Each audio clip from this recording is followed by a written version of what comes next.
the man who killed Martin Luther King's mother was not a Hebrew Israelite, okay?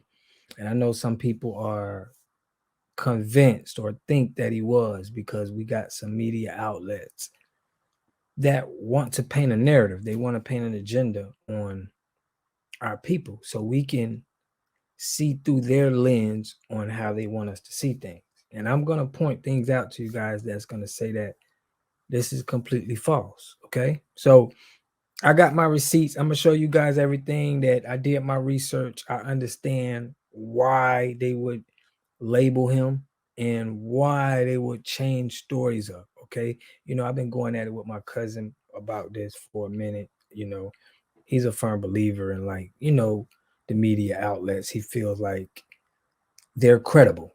Okay. Now, I think that they're not credible when it comes to our people. Okay. Just like with anything else. And I'm gonna show you guys proof of that. Okay. So I'm gonna get right into this, guys. I ain't gonna waste your time. I know you guys want to see and understand this whole situation. Now, there's been a lot of channels that's been talking about, they've been talking about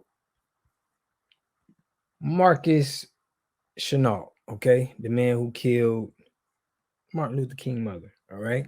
So, but they have been saying some inaccurate things, and it's just the title of the I'm not even gonna say it's just the title. They don't understand the political gain and the agenda of putting him in a certain box. Okay. And I'm gonna go over this, is going to show you guys the box I'm talking about. All right. So here, I'm gonna go over the COINTELPRO. So if you guys not familiar what the COINTELPRO is, I'm gonna go over this, but I'm gonna go over something more in depth with it. Okay, so the COINTELPRO, all right, is derived from counterintelligence program, was a series of covert and illegal projects actively conducted by the United States Federal Bureau of Investigations, aimed at surveilling, infiltrating, discrediting, and disrupting domestic American political organizations. Okay. So this is a strategy that you could dissemble organizations, and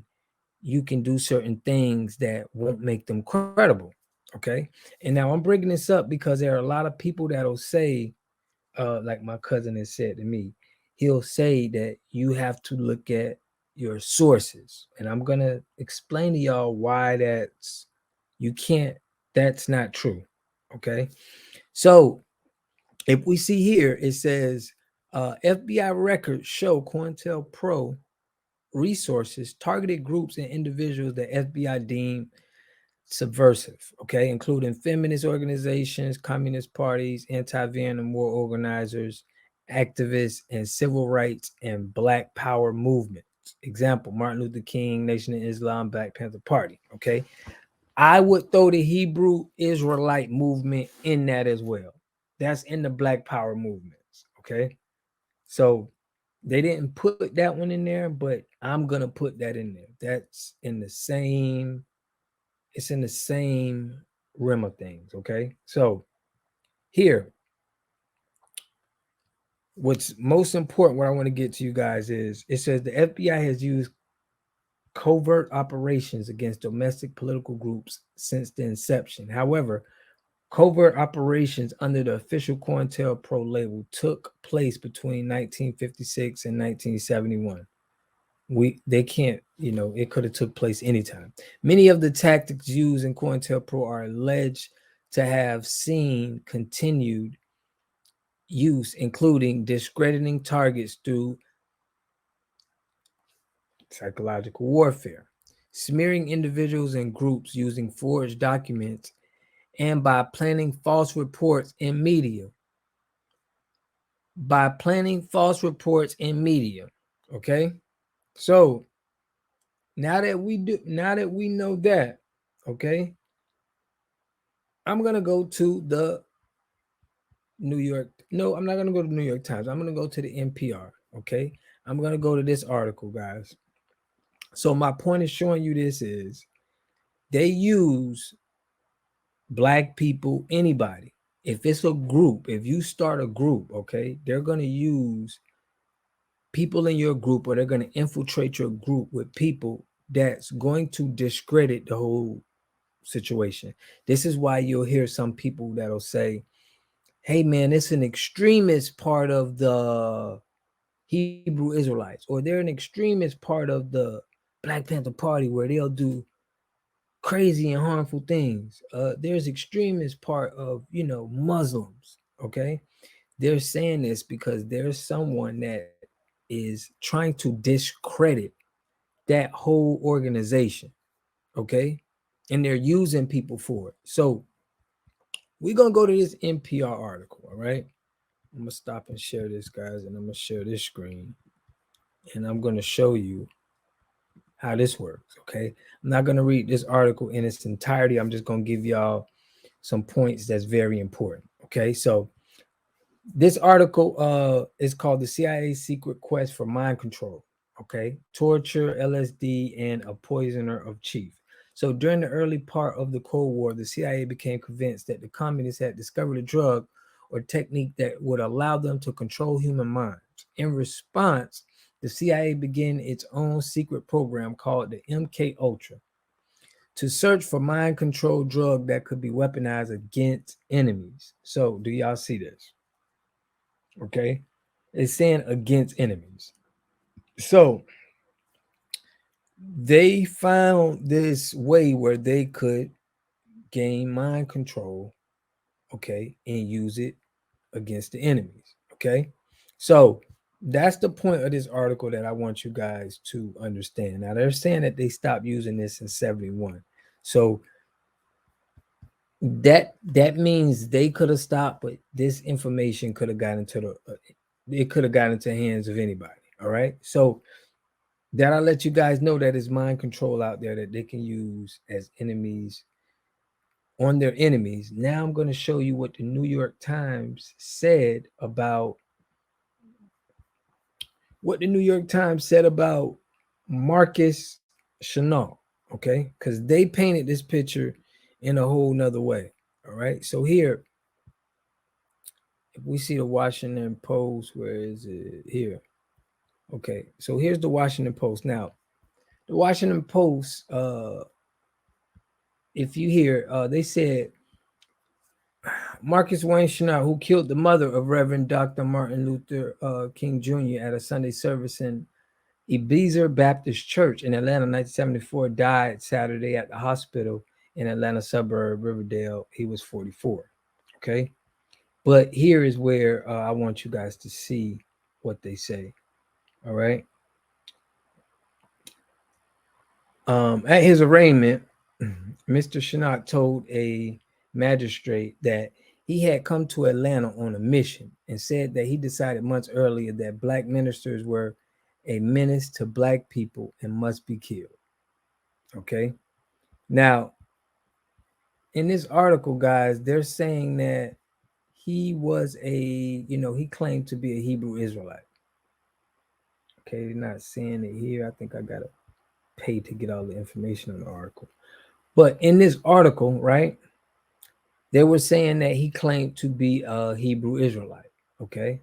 Now, they had a whole story about how he's a Hebrew Israelite. He met at this church. And I looked up this church because me and my cousin was going back and forth with this.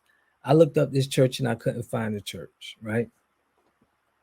My cousin was like, hey, it could have went out of business, neither here or there, right? I said, I can't really trust the sources of our oppressors. Okay. I think they're in cahoots with some of our oppressors who are going to run some of this game on us, right? That was my opinion. So now I'm going to take you guys to this article, okay, which is an article that is it's not credible. I ain't going to say it's not credible. It's not as mainstream as a it's not as mainstream as a New York Times. Matter of fact, this could be somebody that just wrote this story out that wanted to get this story out. Okay. So I'm gonna bring this one to you. Okay. So here it is. So here they give a story, right, of the 1974 assassination of Martin Luther King Jr.'s mother. All right. So here it says, many are aware the U.S. government directed conspiracy to assassinate Martin Luther King Jr.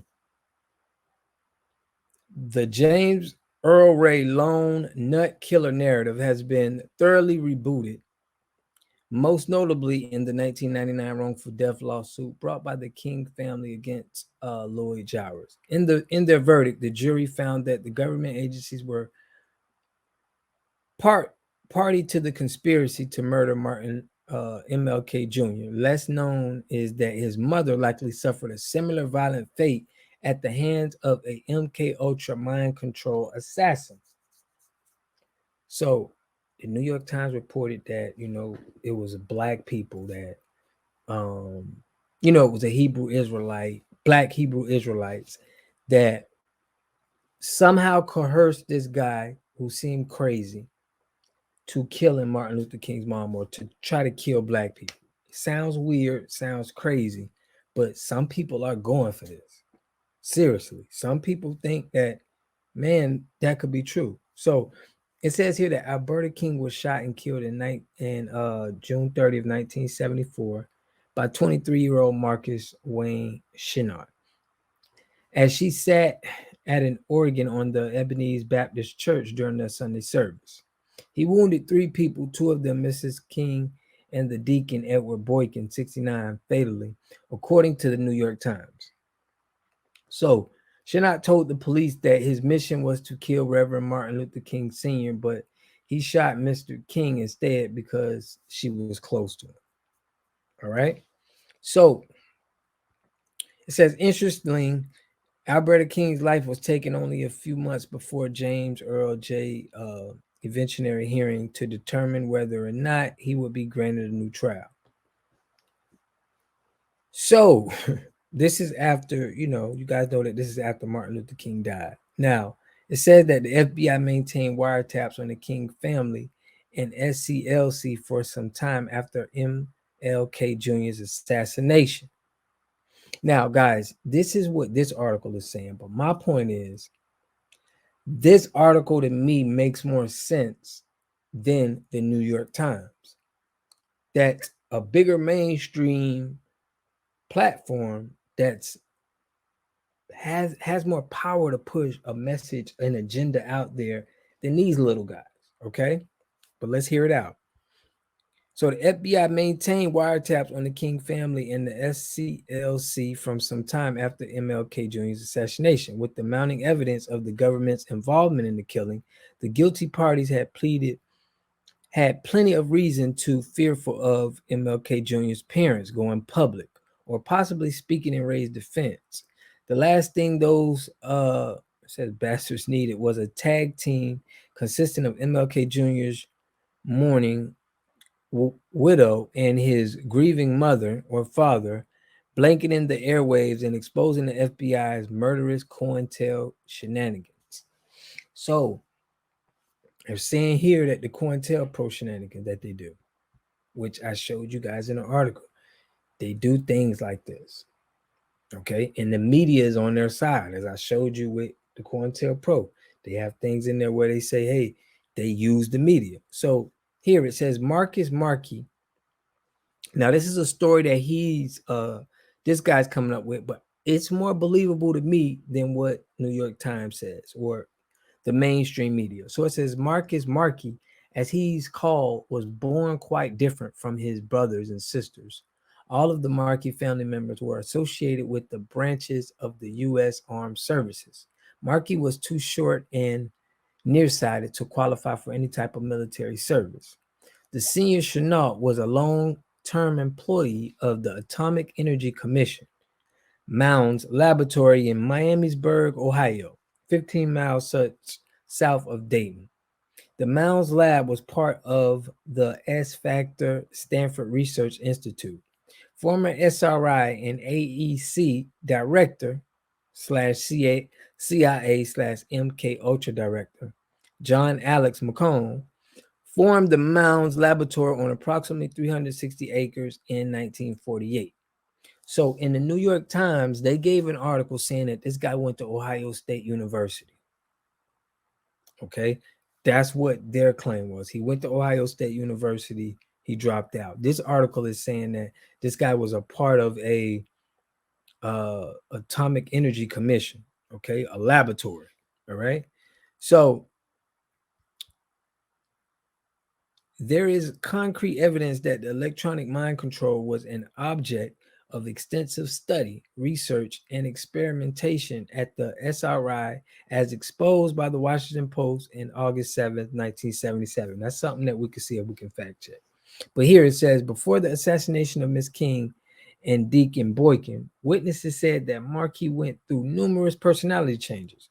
One day he was an anti-communist, the next day he was a Christian, one day he was a Muslim, then a Jew, and then the next day he was a homosexual. One day he was a flaming black militant, and then the next day he was very lonely and withdrawn.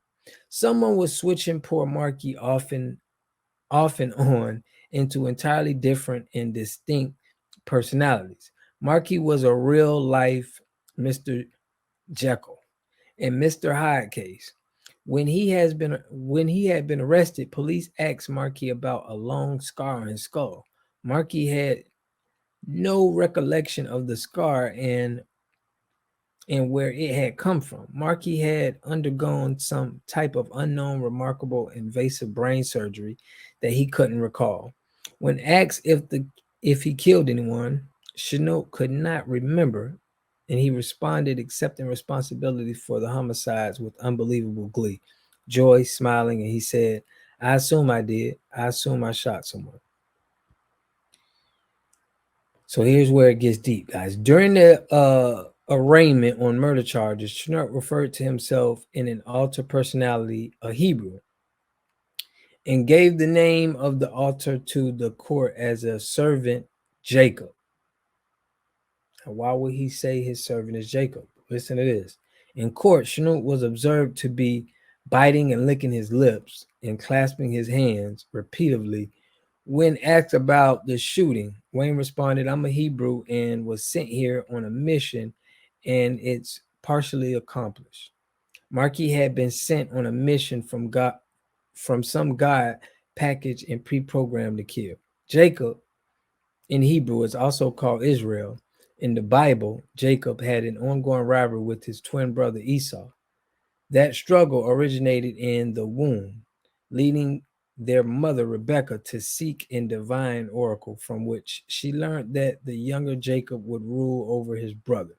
The reference is important in understanding Chenault's programming, in that alter servant Jacob was programmed to the rule over the mind, body, personality of Marcus Wayne Chenault. So during his sentence, the death penalty for capital murder, Markey violently spat in the face of his mother and father. I always wondered why until the dots were connected to John McCone, DCI of the CIA MK Ultra Mounds Weapon Laboratory and the Wright-Patterson Air Force Base. So the Mounds Lab was a nuclear weapons and light arms facility. The Mounds Lab had many business partnerships and personnel connections with the Bethel, Kaiser, McCone, Monsanto, and SRI. Additionally, there were some secret operations conducted at the Mounds Lab by Wright-Patterson Air Force Base. Wright-Patterson Base was involved in the recruiting bright young genius to attempt a breakthrough in Tesla technology. Wright-Patterson had been the home base to some of the most ardent Operation Paperclip Nazi scientists.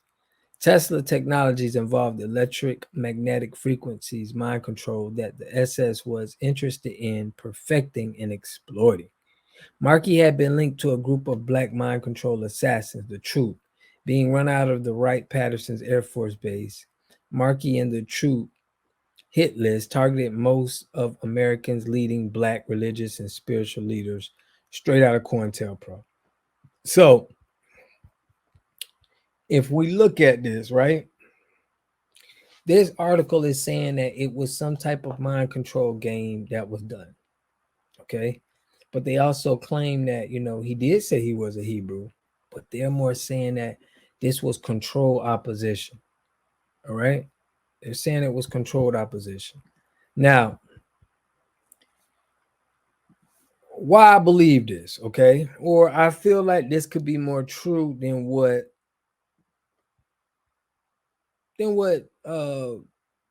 New York Times or Wikipedia or all these other guys are talking about. Okay, this is why. In the beginning of 1969, the leaders of the Black Panther Party were targeted by the COINTELPRO and neutralized by the assassinated, imprisoned, publicly humiliated, or falsely charged crimes. Some of the Black Panthers targeted included Fred Hampton, a lot of people. Now, the FBI director, J. Edgar Hoover, issued directives governing COINTELPRO, ordering FBI agents to expose, disrupt, discredit, or otherwise neutralize the activities of other of these movements, especially their leaders. Okay, so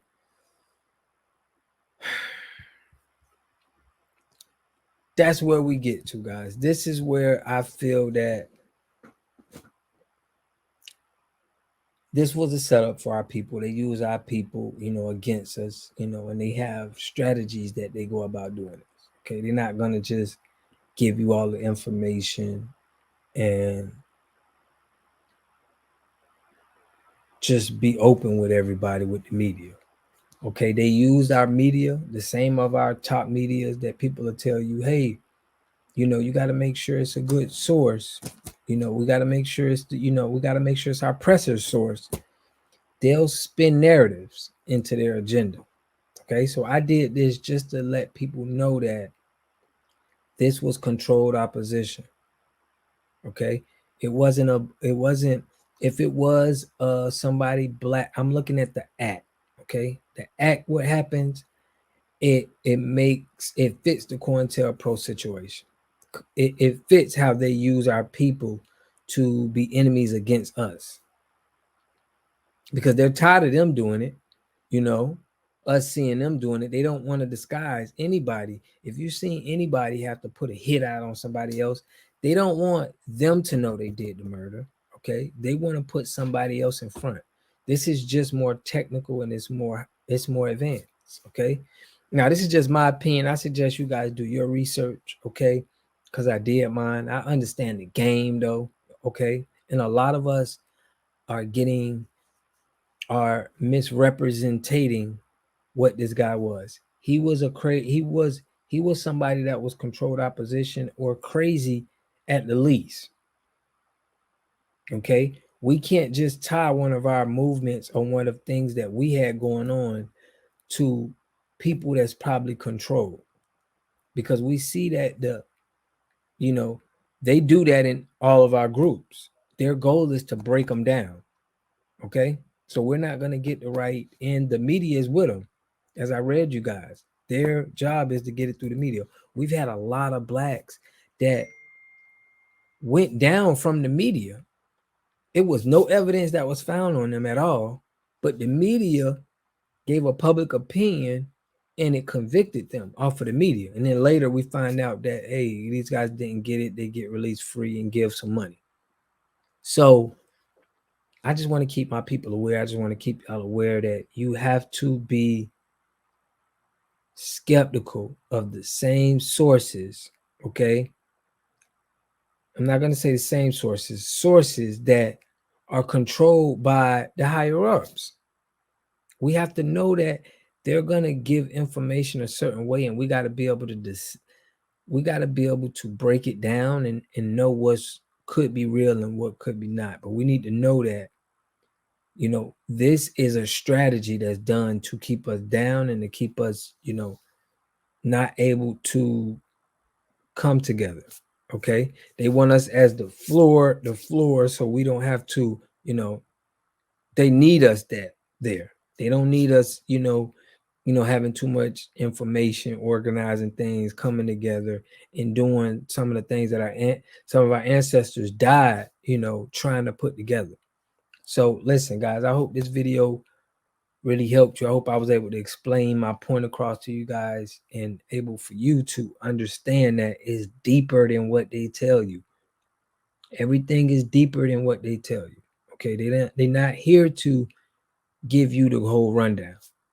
Okay. And there's some of our people that they more believing whatever these people say, because that's all they know. They don't know nothing else. They think that, you know, everybody's going to be fair. And that's just not the way it goes. All right. So, guys, make sure y'all subscribe to the channel, man. I'm going to try to give y'all, you know, a lot more of a history on our people and what we went through and how they play games with us to make us think that, you know, we are our only enemy. If you hear any of our people talk like that, you got to check them, because they out here saying that, man, it be your own kind.